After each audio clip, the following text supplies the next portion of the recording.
शुरुआत करेंगे इस वक्त की बड़ी खबर के साथ। मुंबई से बड़ी खबर है, महाराष्ट्र में महायुति की बंपर जीत और 288 में से 230 सीटों पर महायुति को बढ़त है, यानी कि बहुमत के साथ सरकार बन रही है। रुझानों में 51 सीटों पर महाविकास अघाड़ी को बढ़त है। महाराष्ट्र में सीएम पद को लेकर हलचल काफी तेज हो गई है। सीएम पद को लेकर देवेंद्र फडणवीस ने कहा कि सीएम पद को लेकर कोई विवाद नहीं होगा, महायुति में सीएम का फैसला मिलकर लेंगे, शिंदे ये कहते हुए नजर आए।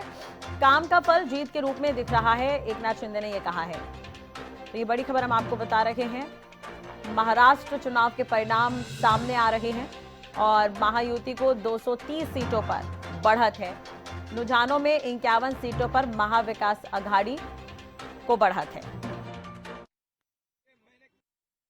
सीएम पद के ऊपर कोई भी विवाद यहाँ नहीं होने वाला, क्योंकि पहले दिन से ये तय है कि चुनाव जब संपन्न होगा तो चुनाव के बाद तीनों पार्टियां मिलकर इसको तय करेगी।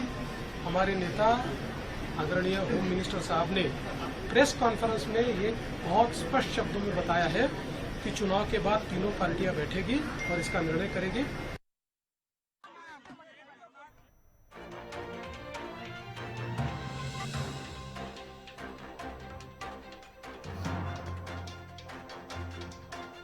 तो महाराष्ट्र में महायुति की बंपर जीत और इस पर अब बयान भी सामने आ रहे हैं, बधाइयों का सिलसिला भी देखने को मिल रहा है। आपको बता दें कि इससे पहले जम्मू कश्मीर और हरियाणा में चुनाव हुए, जिसमें से हरियाणा में बीजेपी बहुमत के साथ सरकार बना चुकी है और उसके बाद महाराष्ट्र झारखंड में चुनाव हुए। महाराष्ट्र के परिणाम सामने आ गए हैं, झारखंड के भी परिणाम सामने आ गए हैं। महाराष्ट्र चुनाव की अगर हम बात करें तो महायुति सरकार बनाने जा रही है। पूर्ण बहुमत अभी तक 230 सीटों पर बढ़त है।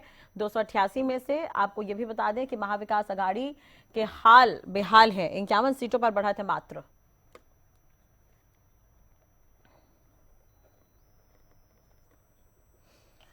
चलिए, इसी पर बातचीत करने के लिए डॉक्टर वीरेंद्र चौहान जी हमारे साथ, प्रवक्ता बीजेपी, जुड़ गए हैं। इसके अलावा बजरंग दास गर्ग जी हमारे साथ कांग्रेस की तरफ से जुड़े हुए हैं। आप दोनों का सबसे पहले स्वागत है हरियाणा न्यूज पर। वीरेंद्र जी, मैं आपके पास ही आना चाहूंगी। महायुति आहे, भाजपा महायुति आहे कहते हुए नजर आए यहाँ पर नायब सैनी, बधाई एक तरह से उन्होंने दी है। महाराष्ट्र में महायुति की सरकार बनने जा रही है, परिणाम को लेकर क्या कुछ कहेंगे, आपका रिएक्शन? महाराष्ट्र के जो परिणाम है वो और हम लोग उनकी वहाँ अपेक्षा उम्मीद कर रहे थे।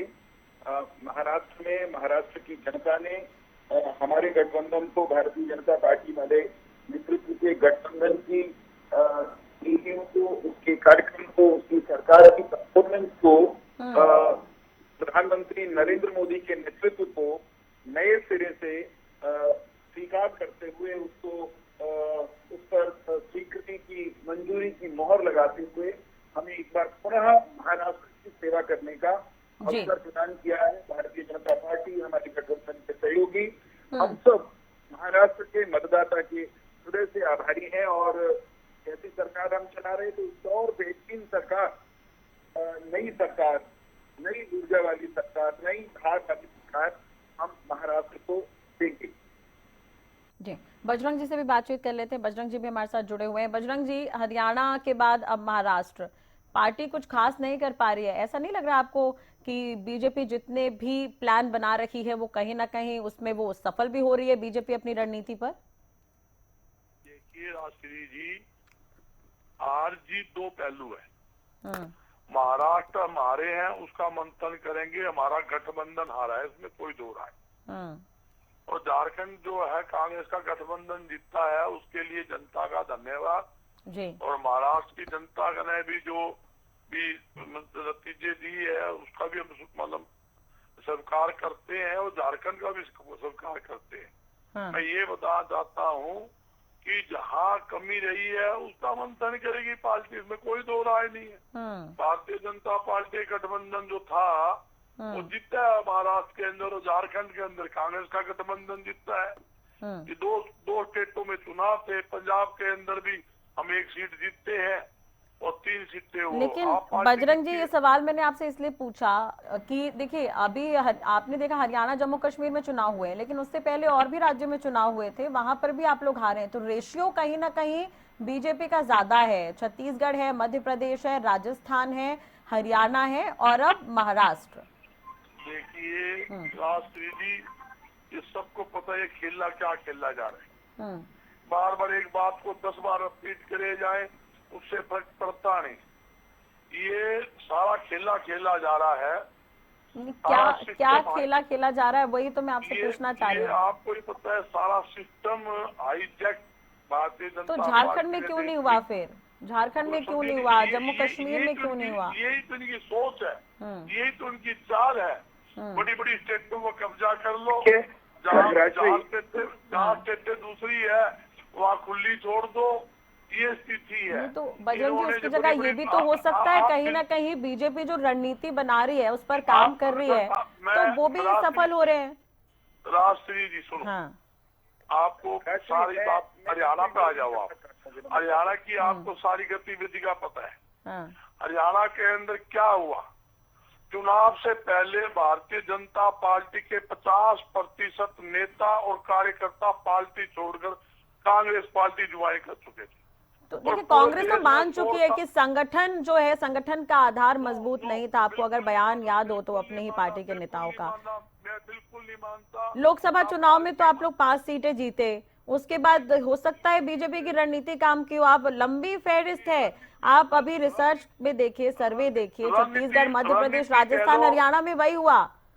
बीजेपी ने कहीं ना कहीं जो अपनी रणनीति बदली है चुनाव लड़ने की, उसका फायदा मिल रहा है। कांग्रेस क्या इस पर विचार नहीं करना चाहती? राष्ट्रीय जी कोई रणनीति नहीं। अगर इनको जीत लगती तो 8 महीने पहले मुख्यमंत्री मनोहर लाल को चेंज करके सैनिकों नहीं बनाते। उनको पता था हमारी हालत खस्ता है, हम हारने जा रहे हैं, इस करके ये स्थिति थी। अगर ये जीतने की स्थिति में होते तो इनके एक मंत्री छोड़कर सारे मंत्री हारते नहीं। बजरंग जी, आप बयानों को सुना करिए। बहुत सारे वर्ग ये आरोप लगा चुके हैं कांग्रेस पर कि कांग्रेस मुद्दा नहीं बुना पाई। नहीं, मुद्दा मुद्दा नहीं बनाया तो किसे बनाया? हरियाणा के अंदर कांग्रेस ने मुद्दा नहीं बनाया। ठीक है, चलिए आप हरियाणा पर आ रहे तो विधु जी के पास मैं दोबारा आऊंगी। विधु जी, एक सवाल मेरा ये भी है कि एक बार बार जैसे कहा जा रहा है, आपने भी सुना होगा कि पहले तो गुजरात के बाद महाराष्ट्र के बाद ये बयान हरियाणा में भी देखने को मिला, एक है तो सेफ है। क्या कहना चाहती है बीजेपी इसके जरिए? क्या ये कहीं ना कहीं जाति वर्ग समीकरण को साधने की कोशिश और इसका फायदा ही इन राज्यों में चुनाव में मिला है जहां जहां पर इसका इस्तेमाल किया गया? वीरेंद्र जी, माफ कीजिएगा वीरेंद्र जी। तो नहीं है, मैं वीरेंद्र चौहान बोल रहा हूँ। पहली बात है जो ये ईवीएम पर जो ठीकरा फोड़ने का इनका जो इनकी बीमारी हो गई है कांग्रेस की, वो बहुत इनको जनहसाई हो रही है। लोग इन पर इनके चुटकुले बना रहे हैं, फिर भी बजरंग जी इनकी पार्टी मानने के लिए तैयार नहीं है।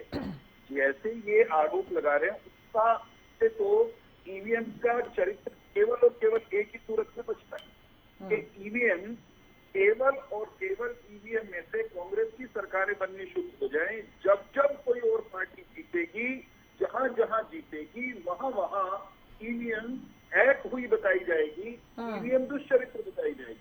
ठीक है, आज दो चुनावों के परिणाम आए, एक जगह ये जीते हैं, एक जगह हारे हैं। कितने गजब के लोग हैं, कितने विचित्र लोग हैं ये इनको ईवीएम वहां वाली जो ईवीएम है झारखंड वाली, वो साफ सुथरी दिखाई देती है और ईवीएम वो इनको खराब लगने लगी है, वो भद्दी भी है, वो दुष्चरित्र भी है, वो बेचारी हैक भी हो गई है। तो कांग्रेस पार्टी की और इसके नेताओं की मानसिक दशा वास्तव में वैसी हो गई है जो हमारे विद साहब ने कहा। इनको सचमुच किसी इलाज की आवश्यकता है। बहुत बहुत बुरी मानसिक दशा से, अवस्था से ये लोग गुजर रहे हैं। दूसरी बात ये जो आपने प्रश्न किया, एक है तो सेफ हैं, बटेंगे तो बटेंगे, ये बहुत सटीक एक तरह का नारा है। और मैं यूं कहूंगा कि एक रहते, अगर 1947 में भारत के सब नागरिक एक रहते और कुछ लोग पाकिस्तान बनाने की मांग नहीं करते और कांग्रेसी पाकिस्तान बनाने की मांग का समर्थन नहीं करते, तो भारत अखंड रहता। हम तब भी यही कहते थे कि भारत एक रहना चाहिए। हम आज भी यही कहते हैं कि भारत के सब समुदाय एक रहने चाहिए। और जब जब हम एक नहीं रहे, जब जब हम बटे हैं, भारत कटा, भारत के टुकड़े हुए, भारत के हिंदू कटे, सनातनी कटे, इस सत्य को कौन नकारेगा? भारतीय जनता पार्टी और उसका नेतृत्व इस सनातन सत्य को जनता के सामने नए अंदाज में, नए संदर्भों में रख रहा है और जनता को बात समझ में आ रही है। कांग्रेस पार्टी सरे आम फाटने की बात करती है और इनको मालूम है जब भारत का सनातन समाज जीतेगा तब तक कांग्रेस जीतेगी, ठीक है, तब तक ये सनातन को और भारत को घर के ठीक है। बजरंग जी से जवाब ले लेते। बजरंग जी, सीएम ने कहा एक है तो सेफ है, जो नारा है प्रधानमंत्री नरेंद्र मोदी से लेकर यूपी, गुजरात, महाराष्ट्र होते हुए अब हरियाणा में भी आ गया। आज नायब सैनी ने भी लिख दिया सोशल मीडिया पोस्ट पर, एक है तो सेफ है। क्या कुछ कहेंगे इस पर? राष्ट्री जी, देश एक है, एक और एक रहेगा। ये जातिगत दंगे करवाना, भाई को भाई से लड़ाना, ये अच्छी बात नहीं है। मैं कहता हूँ हिंदुस्तान वो देश है, हिंदू, मुस्लिम, सिख, ईसाई आपस में है भाई भाई, जिसका नारा भारत देश के अंदर गूंजता है। तो वो देश वो बटे कैसे गा? मेरे साथी है, बड़ा सीनियर प्रवक्ता है, मेरा भाई है वीरेंद्र प्रोफेसर जी, बड़ा मैं सम्मान करता हूँ। कहा भाई पहले दो टुकड़े हो गए हिंदुस्तान के और अलग पाकिस्तान बन गया। टॉपिक से हटने वाली बात हो जाएगी। मैंने ये पूछा कि एक है तो सेफ है, वो तो इंडिया गठबंधन भी फॉलो कर सकता है चाहे तो। आप लोग भी एक हो जाइए हर मंच पर। एक है, हम तो एक है। वो नजर नहीं आता, अलग अलग राज्यों में आप लोग की स्थिति अलग अलग है। चलिए, बहुत बहुत शुक्रिया आप दोनों का जुड़ने के लिए, बातचीत करने के लिए।